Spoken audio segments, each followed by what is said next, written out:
Straight of હોર્મુઝ આ શબ્દ આપણે રોજ હમણાં થોડા દિવસોથી સાંભળીએ છીએ. પહેલાં આ શબ્દ બહુ નહોતો કાને પડતો, પણ ઈરાન, ઇઝરાયલ ને અમેરિકાના યુદ્ધના કારણે આપણે આ શબ્દ રોજ સાંભળવો પડે છે. એના વિશે ઘણી બધી ચર્ચાઓ ચાલે છે. ટેક્સથી માંડી છૂટ સુધીની વાતો થઈ રહી છે. પણ આ હોર્મુઝ એટલે છે શું? ગુજરાતીમાં એને હોર્મુઝની સામુદ્રિક ધુની એમ કહેવામાં આવે છે. આ હોર્મુઝ શબ્દ વિશે બે ઐતિહાસિક અને ભાષાકીય તર્ક આપવામાં આવે છે.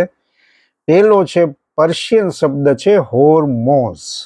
મોટાભાગના ઇતિહાસકારો માને છે કે આ નામ પર્શિયન શબ્દ હોર્મોઝ ઉપરથી આવ્યો છે.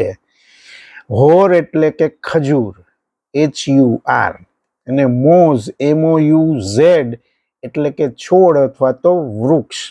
પ્રાચીન સમયમાં આ વિસ્તારમાં ખજૂરના વૃક્ષો પુષ્કળ પ્રમાણમાં હોવાથી એને હોર્મુઝ તરીકે ઓળખવામાં આવતું. એના કારણે આ નામ પડ્યું છે એવું મોટા ભાગે લોકો માને છે. અને બીજો તર્ક છે પર્શિયન દેવતા અહુરા મઝદા.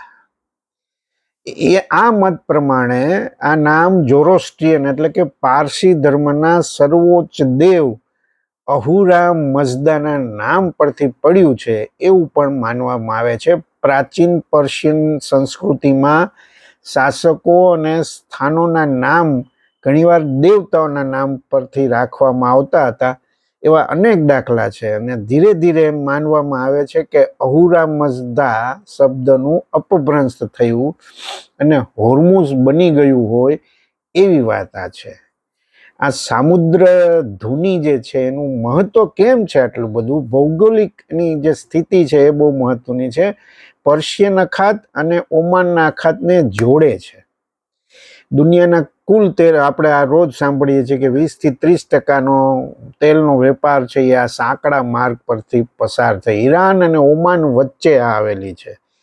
એમાં સ્ટ્રેટ ઓફ હોર્મુઝ, આ સ્ટ્રેટ એટલે શું? એને ગુજરાતીમાં આપણે સામુદ્ર ધુની કહીએ છીએ.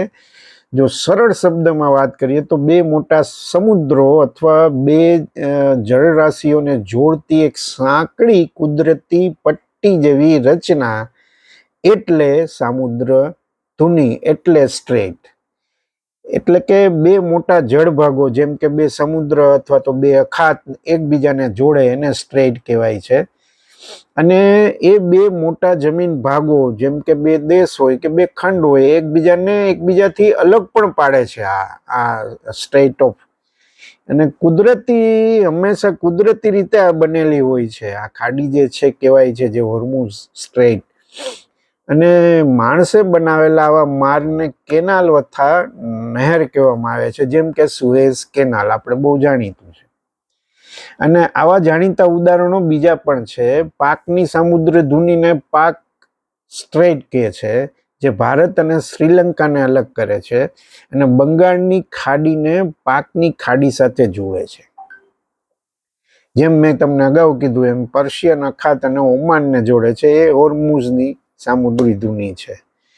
જિબ્રાલ્ટરની સામુદ્રી ધુની એટલે કે સ્ટ્રેટ ઓફ જિબ્રાલ્ટર એટલે કે એટલાન્ટિક મહાસાગર અને ભૂમધ્ય સમુદ્રને જોડતી આ સામુદ્રી ધુની. એટલે એમ કહે છે કે આ સ્ટ્રેટ શબ્દ છે એ મૂળે ફ્રેન્ચ શબ્દ સ્ટ્રેટ ESTREIT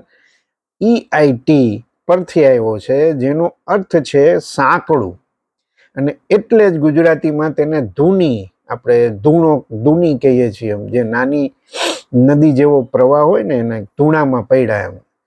અને સામુદ્ર એટલે સમુદ્ર એમ ભેગા કરીને સામુદ્ર ધુની કહેવામાં આવે છે.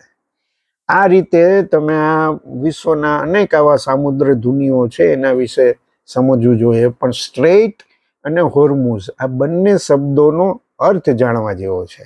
એ મેં તમને તમારી માહિતી માટે બતાવ્યો છે. આભાર. ફરીથી મળીશું.